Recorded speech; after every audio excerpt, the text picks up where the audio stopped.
where that money going. People don't even think about this. That's why I said we the wealthiest, brokest people ever. All right, because we got so much money to give, we don't even think about it. You've been paying insurance for years. Where is that money going? It's going to an escrow account.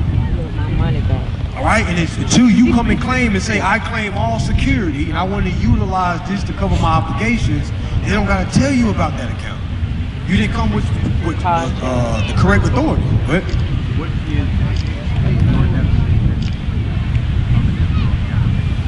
is this money that you put to the side for the owner to use? That's basically what it is in the language. It's money set to the side basically for security purposes.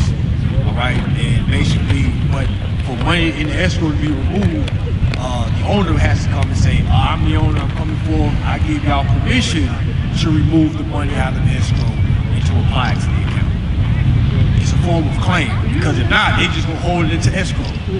Some people like it right today probably got money in an escrow account that you can't get to because you're not claiming correctly. All right? Any more questions? Any more questions? Go ahead.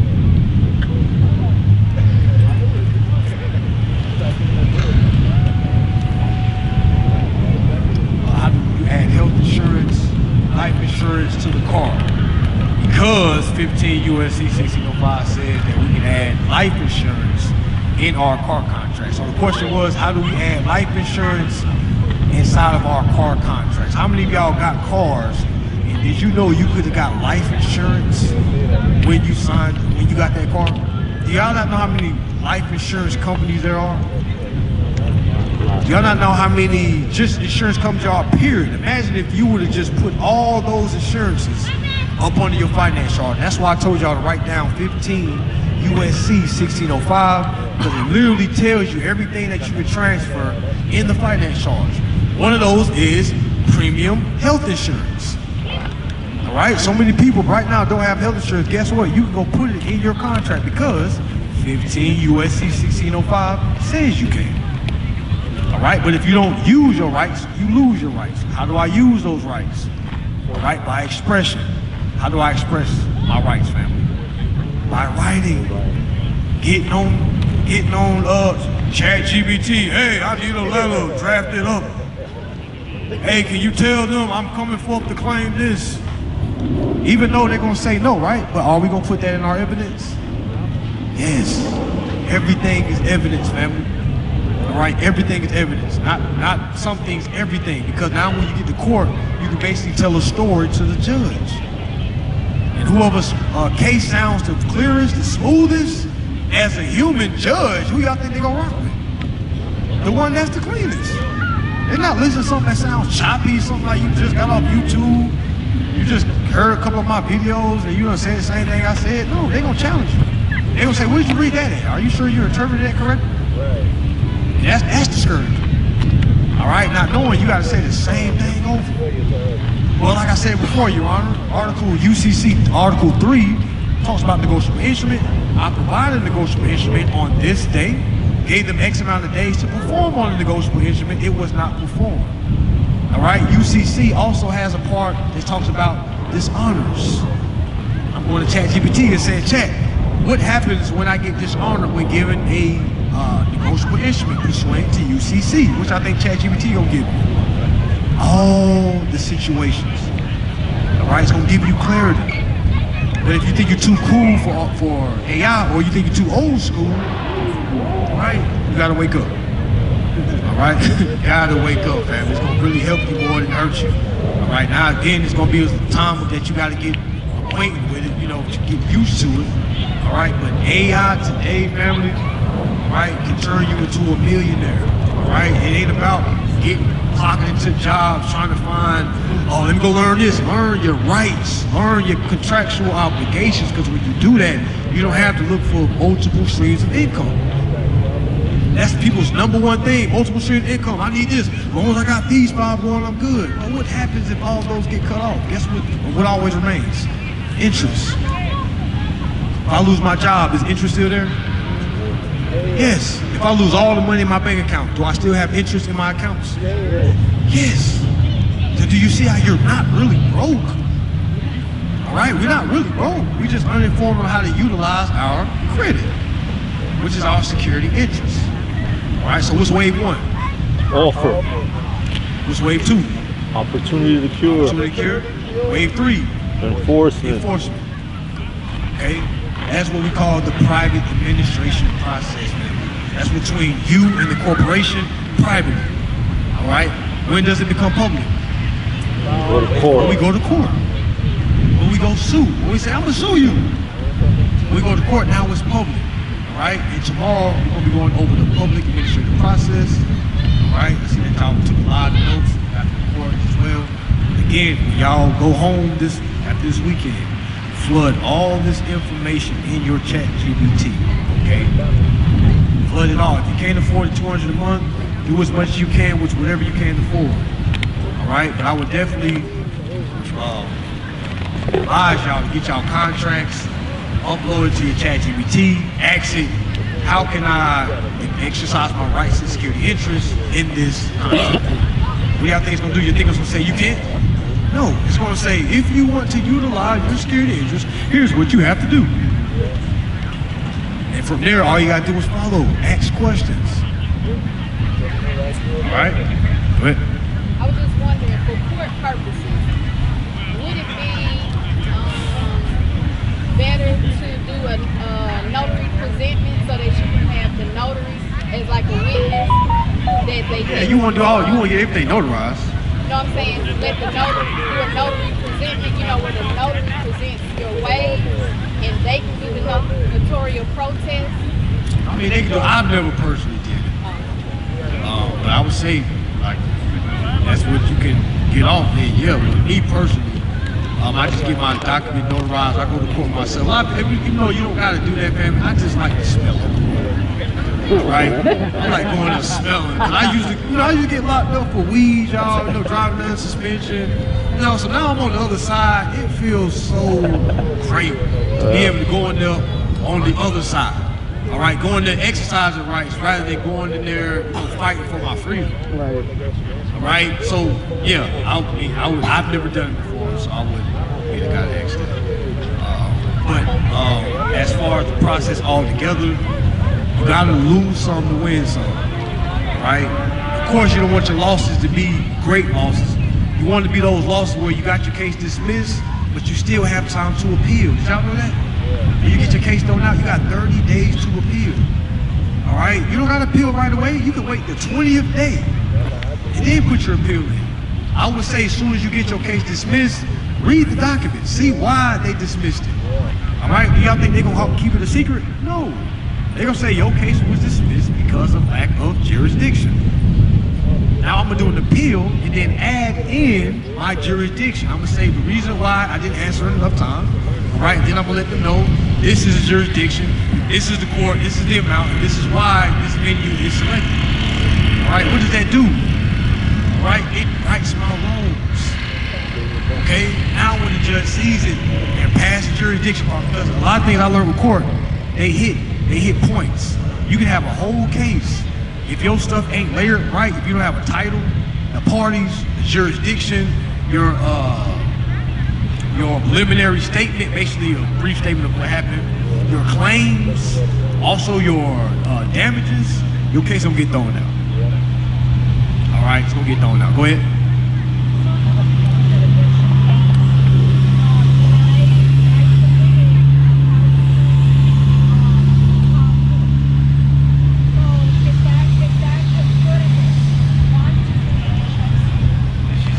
Does it substitute a UCC one? She says it's good as an adjunct.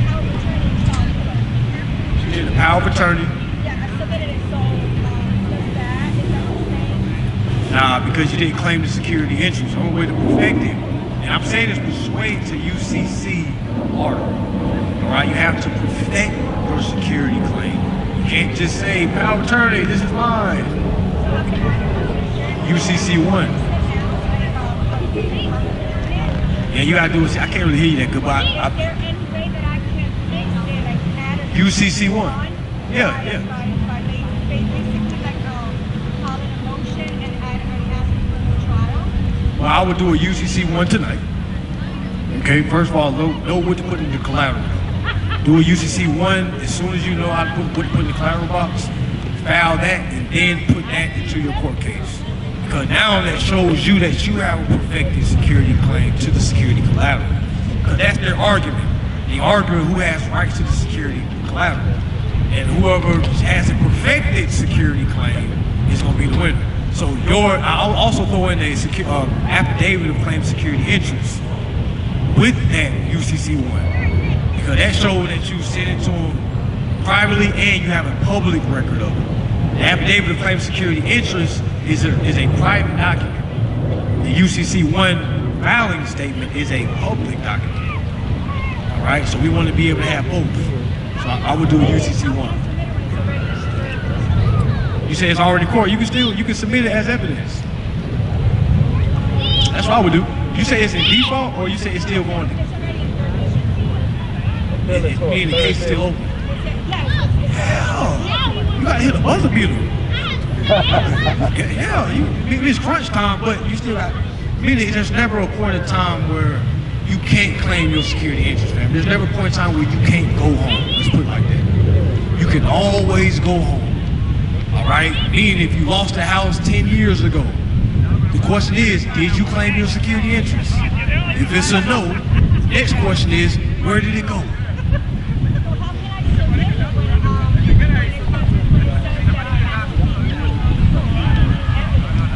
That is new evidence.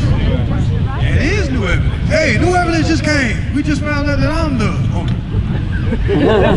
Yeah. With the UCC1, I got the statement of validation. That's what I'm saying. Hitting the buzzer beater, last Hail Mary. You're gonna stop the whole case, because now they gotta acknowledge it. Now they can't say, oh nah, you just made that up. How'd I make it up with the state's approval? That's why I say get it signed by the state. Don't just do it and then. Do it, file it with the Secretary of State, get it stamped. Well, get the verified, and then put it to your case. Let it know, hey, new information that just came up.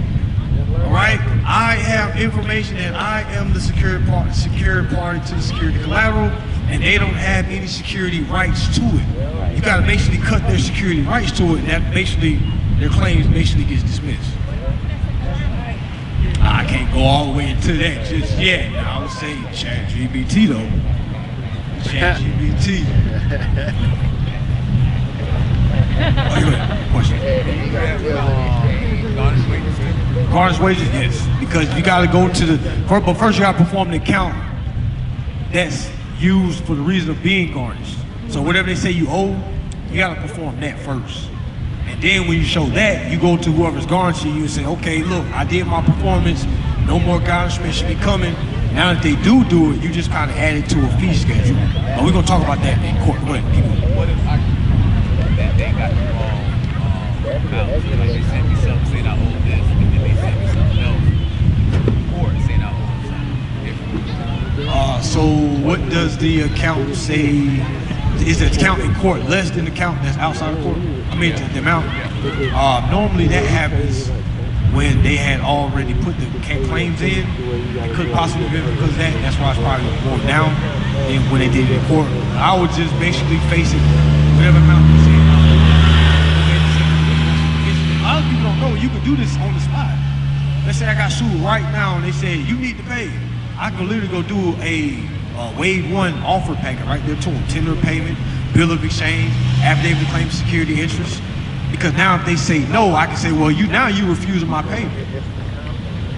All right, but of course they're gonna say no. It's gonna be some back and forth there, but that's the issue. Go ahead. All UCCs, after you file them, you have to file them with the Secretary of State? Secretary of State, yeah.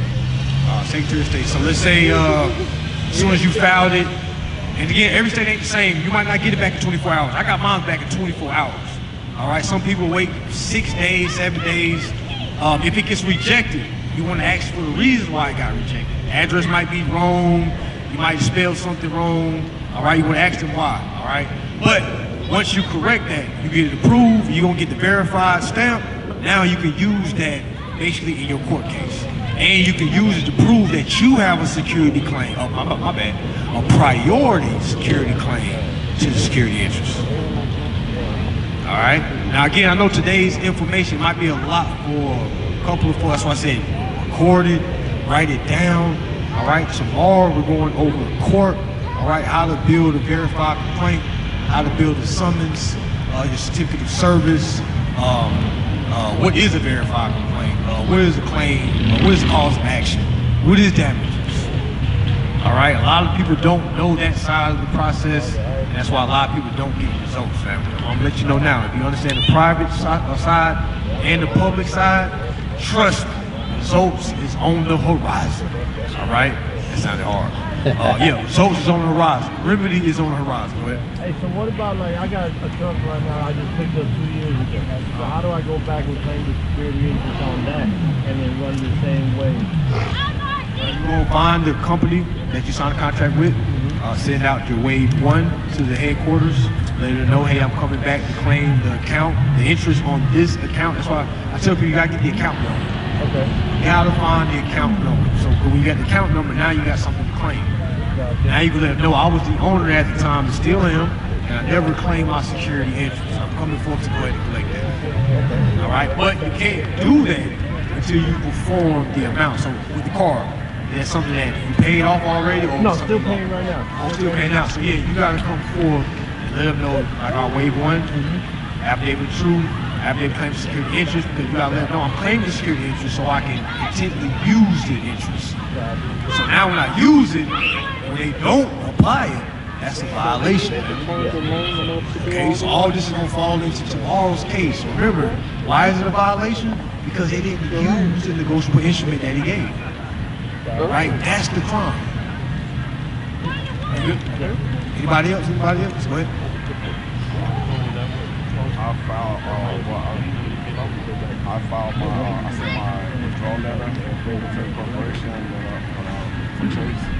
And basically, I'm getting to be on my case. And I know you said it a few times about them not having a contract for my case, which I electronically submitted them all the contracts that I'm on, all the applications that I'm on. That's the contract. Well, the only thing is like they don't really, like I didn't chase over the phone. You got a reference number? I got all the account numbers, but at the same time, like as far as like my exhibit A, like contract, like that's always like it's always there. So like what I use for that. This is a credit card account. Well, it's credit card, and I applied for a business. This was a new acquisition. Yes. Meaning you wasn't in it, so the very first contract was the application, your submission.